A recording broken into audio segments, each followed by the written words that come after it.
about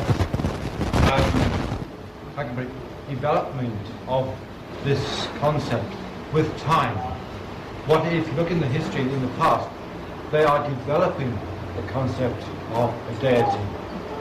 Why should it suddenly stop? Yes. At a period? Yes.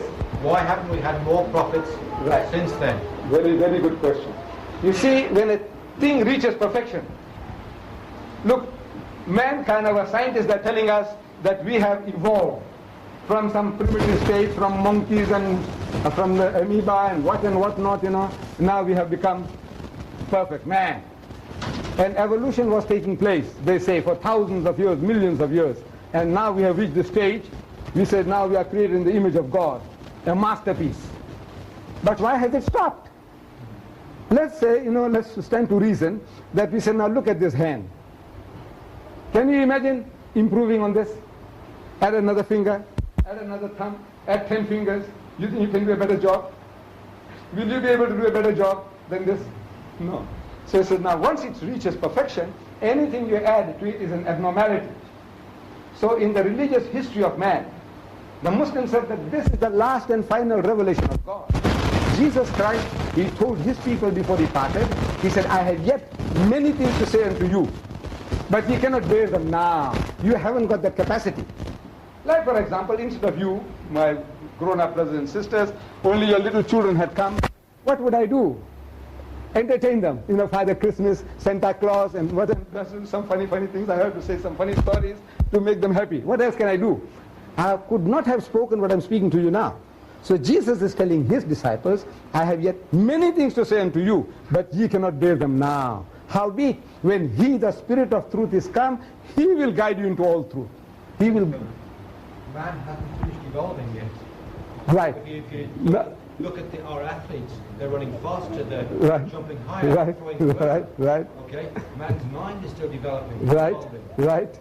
Now for that you need guidance. You need, look, our friend the champion, that sprinter, he broke all records, right?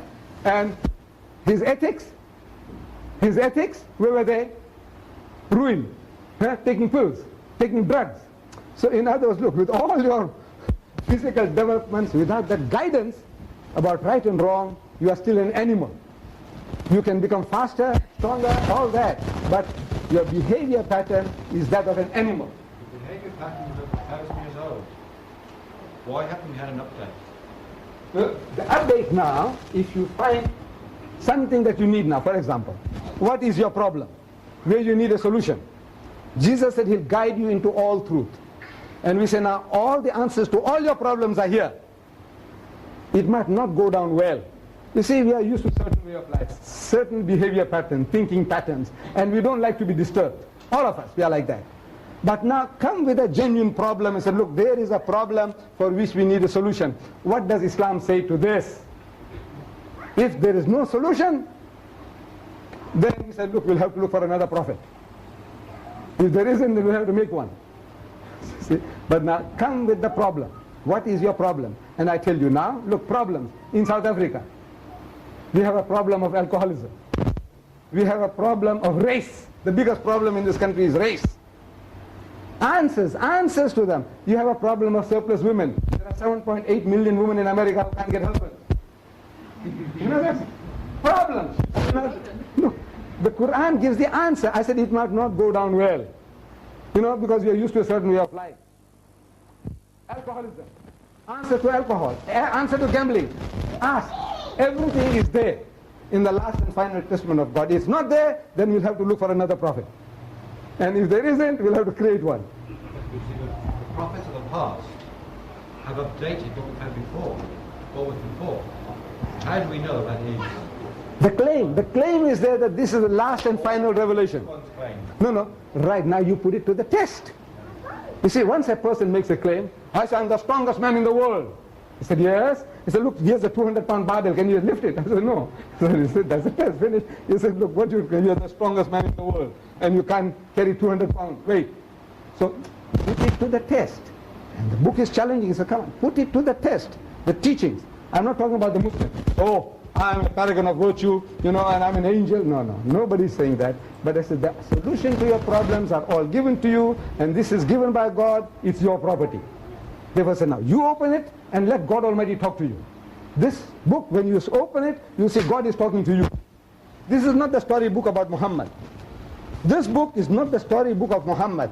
Can you imagine this vast volume here?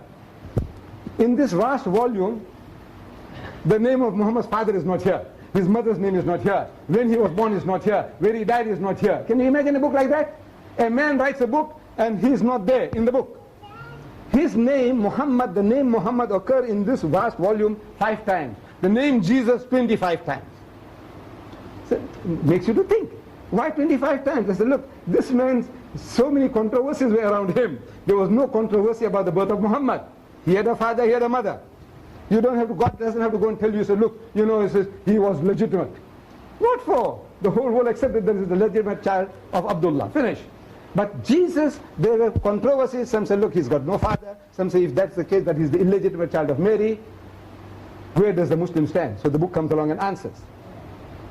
It tells us, Ya Ahlal Kitab, O people of the book, O Jews and Christians, La taghlu fi dinikum. Say, do not go to extremes in your religion.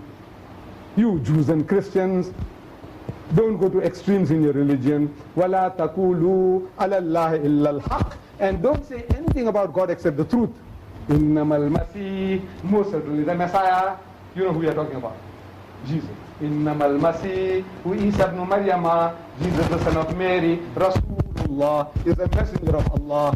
وَكَلِمَتُهُ, and a word proceeding from him. أَلْقَاهَا إِلَى مَرْيَمُ وَرُوحٌ مِّنْهُمْ, which he bestowed upon Mary, and a spirit proceeding from him. فَآمِنُوا بِاللَّهِ وَرُسُلِهِ, so believe in Allah and his messenger.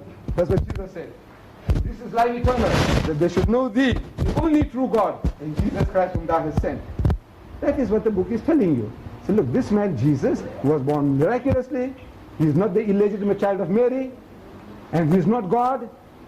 He's not his begotten son, but he's a messenger of God. As such, love him, respect him, revere him, follow him, but don't worship him.